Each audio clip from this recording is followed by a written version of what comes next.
Welcome to the Get Real Podcast, your high-octane boost of full-on reality therapy for personal, business, and investing success with your host, Ron Phillips, because somebody's got to tell it like it is. Hello and welcome back to the Get Real Podcast. I am on location again.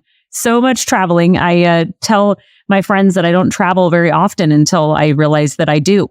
So I am in Kansas City, Missouri today, and I am meeting with one of our favorite sellers. His name is Quentin Kearney. I say your last name right? Okay, yeah. I'm like, I never say your last name to you ever. So good thing I got that right.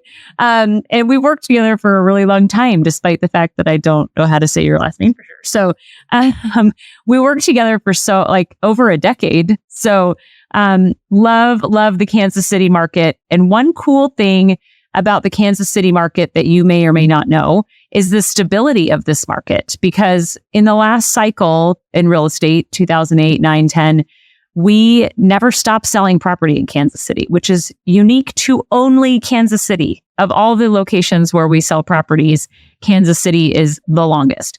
It does not hurt that Ron is born and raised in Kansas City, so he knows Kansas City really well. But still, super stable. And we're going to talk a little bit about why Kansas City and some opportunities that we're seeing, that I'm seeing, especially as I'm here today. So, Quentin, tell us a little bit about your background in real estate. So right when I got started in real estate, I just graduated college and I took the LSAT to go to law school and I got accepted. And I didn't get accepted till the fall and it was in November. And my mom was like, why don't you try doing something like maybe getting your real estate license before you start law school? I didn't know this? Yeah. Huh. And so I went and got my real estate license. And then in the first, I want to say in the first 60 days, I sold a $3.5 million project. And I was on both sides. And that was a while ago. Yeah, it would have been in 2004. Wow. And so I was on both sides of it. And needless to say, I did really well. And I looked at my commission check and thought, oh my gosh, like I couldn't make this much money in 2 or 3 years as an attorney, just starting out. So about that point, I was like, done with law school. I'm going to do real estate.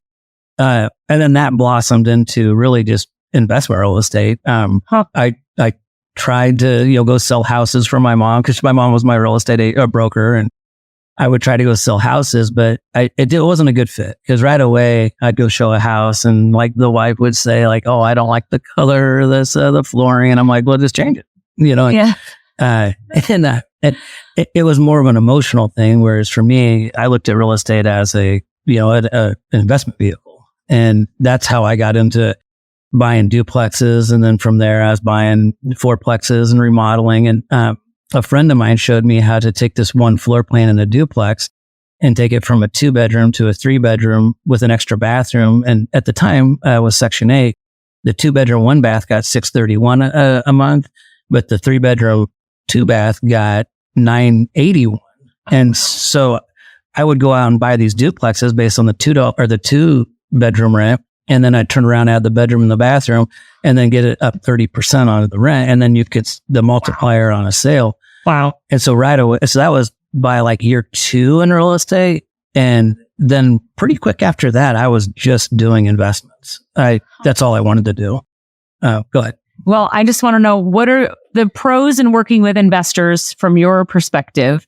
Because I think that's something that people don't always think about. They think of the investor side and not necessarily the builder or the seller side. So in working with investors, you already said like they're not as finicky, right? Like the paint color, I'm totally with you, by the way. I've helped some, mostly family, a few friends in purchasing their primary residence. And I'm like, yeah, there's a reason why I stay in my lane and do my version of real estate. But as far as your perspective from like growth and potential, things like that, why work with investors? I like working with investors and especially investors that come through RPC because they seem to have a baseline of knowledge already and they're being kind of schooled in, hey, what should I expect? And some of them that come through are very seasoned investors. Some of them I've been, very, very surprised at how much they know. And sometimes they're just as experienced as I am. But I like to be able to work with people that it's not an emotional thing. It's, hey, do the numbers make sense? Do they not make sense?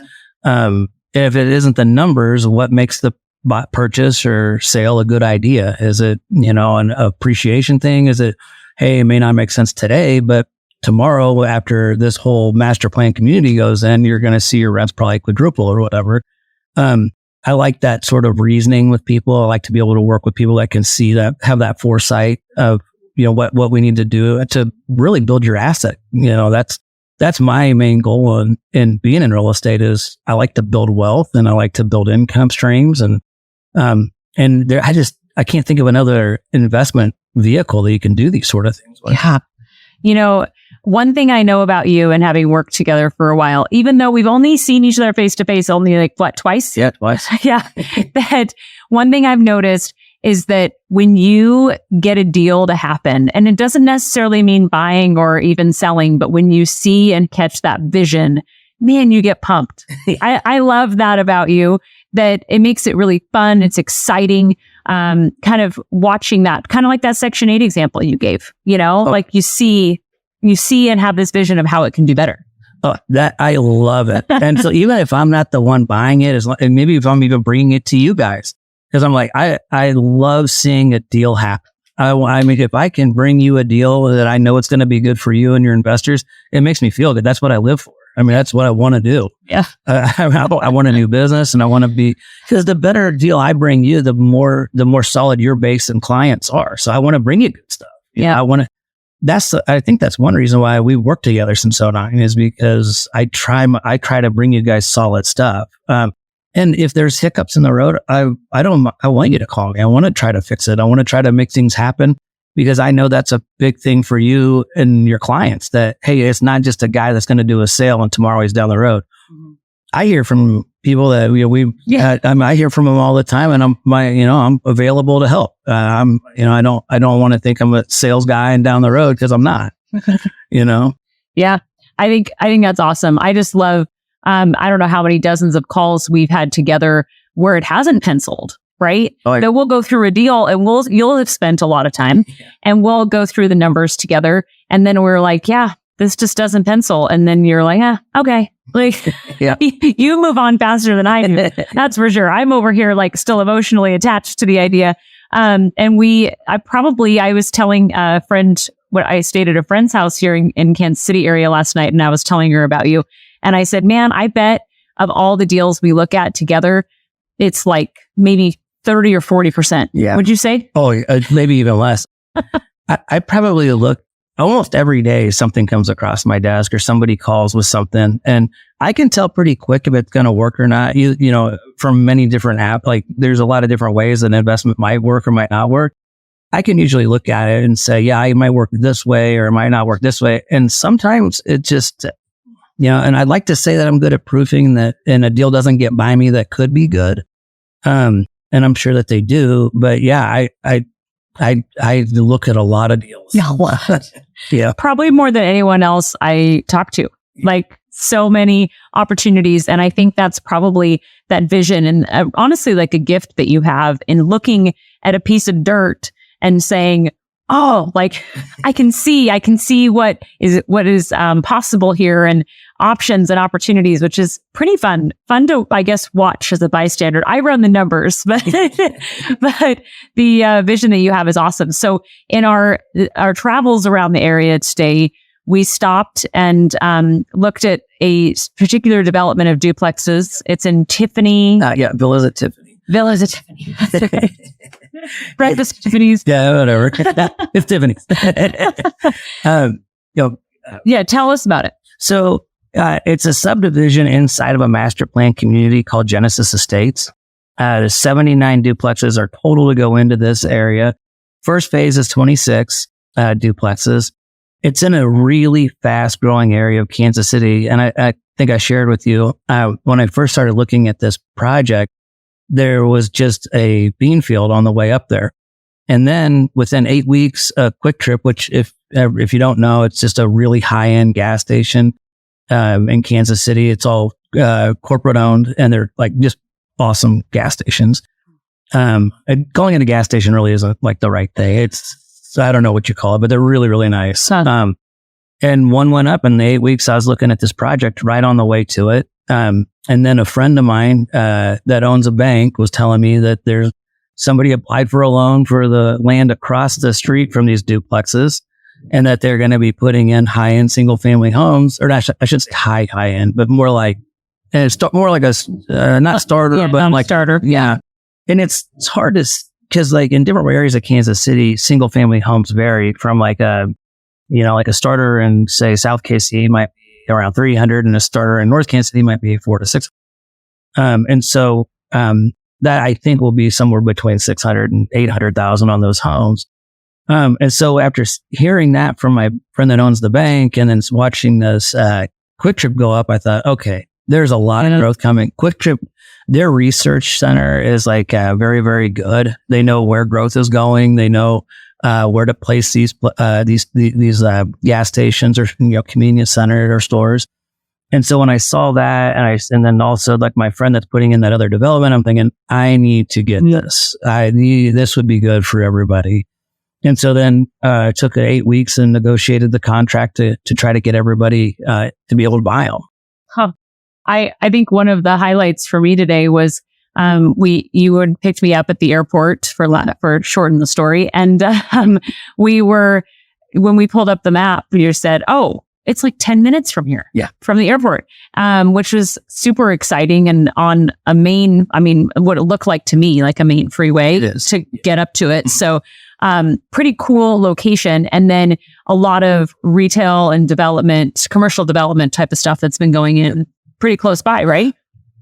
Really within 1 block of this location, you can, if you head to the west from these duplexes, you'll literally be driving through a bean field, and then you're at 2 huge developments, and then single family developments, and then also a elementary school. And then after that block, then you come to like J.C. Penney's, Home Depot, Lowe's. I mean, massive commercial development. And then across the street from that are bean fields, which very soon I'm sure will all be developed. This area is moving at one of the quickest paces I've ever seen in the Kansas City market. That's for sure. It's building out quick. Wow. That's exciting.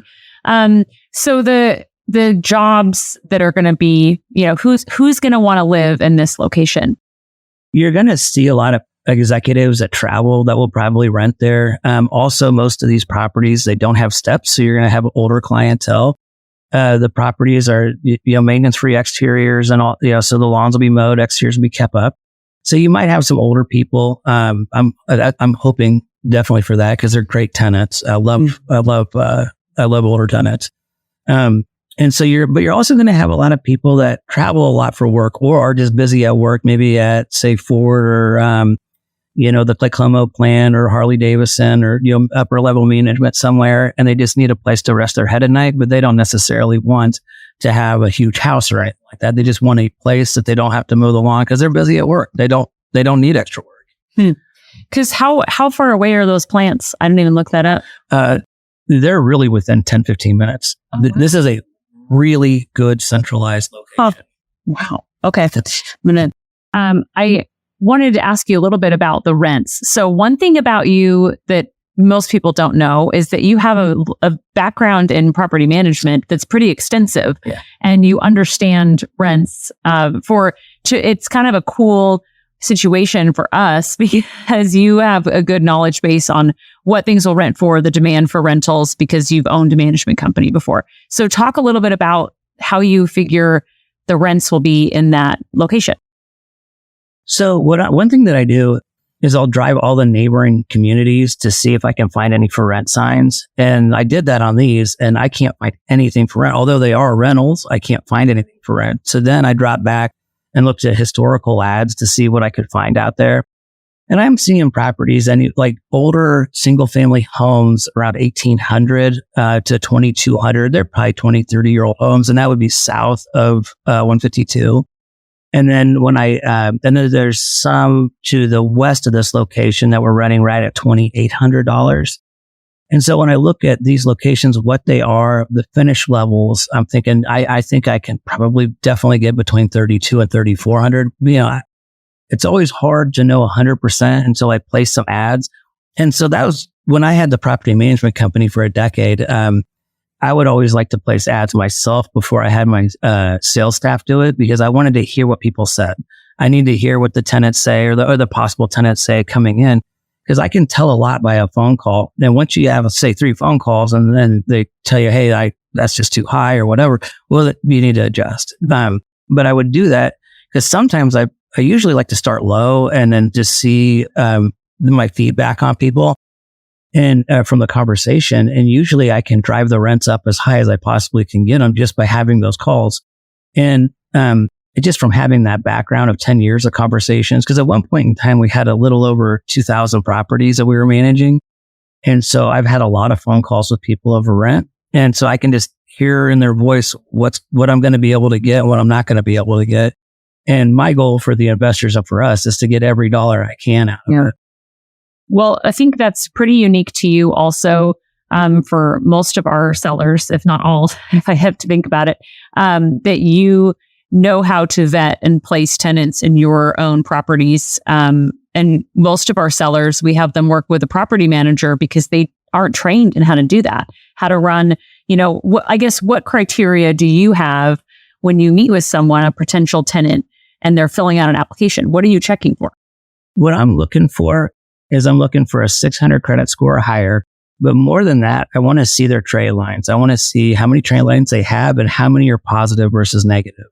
That's a good indicator. Is that like credit cards? What is that? Okay. Like credit cards, small loans. Oh, okay. Anything. I don't even know. Anything that they would have a loan on or money out. That is really important to me. And then also I like to pass landlord verification, and not the one that they're leaving. I want to see 2 back, because the one that they're leaving, sometimes if they want them out, they're going to give a glowing reference. Yeah. Right? So you really want the one prior to that and the one prior to that. Those are the 2 before are really what I want to see and talk to. Outside of that, I don't like evictions, at least in like the last 5 years. And typically I just don't want them at all. If someone has a good reason and it's 10 years ago, I'll listen to it. Yeah. But if it's recent, I just don't want to hear it. Typically they haven't learned their lesson yet, and I just don't want to know. I don't really care. I'm going to move on to somebody else. And so then let's see, and then I also 3 times the rental rate in income. So if they make out, if the rent's $1,000, I want to see $3,000 in income or more. And it has to be verifiable, because I know sometimes you run into people and like, well, I do this and that for cash, and it has to be verifiable, because when I was younger and I had my own rentals, I might believe some of those things. 9 times out of 10, they would be a problem. And so it just has to be verified. I love that. That's great. I think that's helpful for people to understand, with purchasing property here in Kansas City that you're involved in. Oftentimes you're placing the tenants and checking all of that background. So having worked together for so many years, Quentin, I know real estate, it feels like you have this natural talent for it. Here I am complimenting it, but we're going with it. But you have a natural talent for putting people together. I mean, I've already seen that being here. I mentioned, we're looking for a lender in the Carolinas. You're like, let me call my buddy, finding a way to bring people together.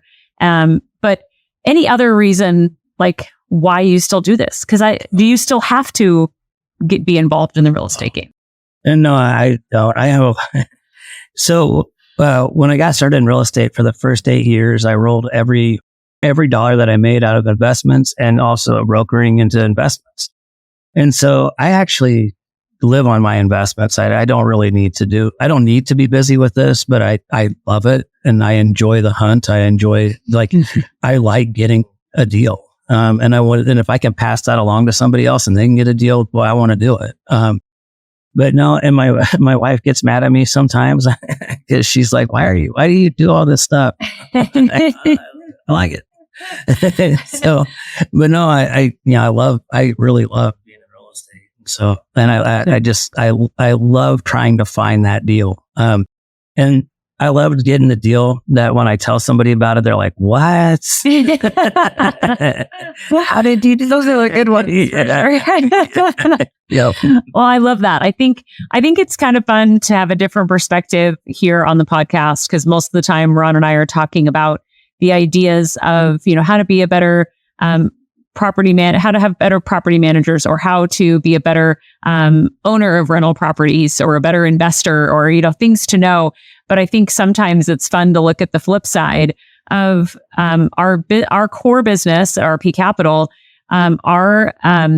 We say that through service, we build people.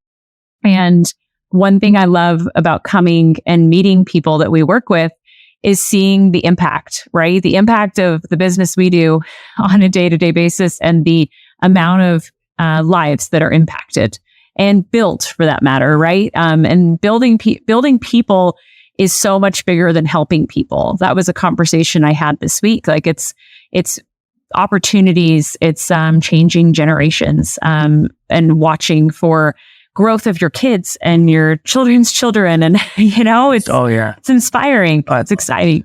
Sorry. Oh, no, I absolutely. And like when I got started in real estate, and I still do, anything that I get involved in, I always think like, okay, who is the most successful person I know in that maybe area of real estate? And I go look at those people that I know that, are worth crazy money, or, maybe it's, mini storages, or maybe it's, strip centers or office buildings, whatever it might be. I know people in those industries, and I try to model what I'm doing. Like and then a lot of times I go talk to them like, hey, what would you do in this situation if this was your deal? And so, yeah, I agree with you. Mm.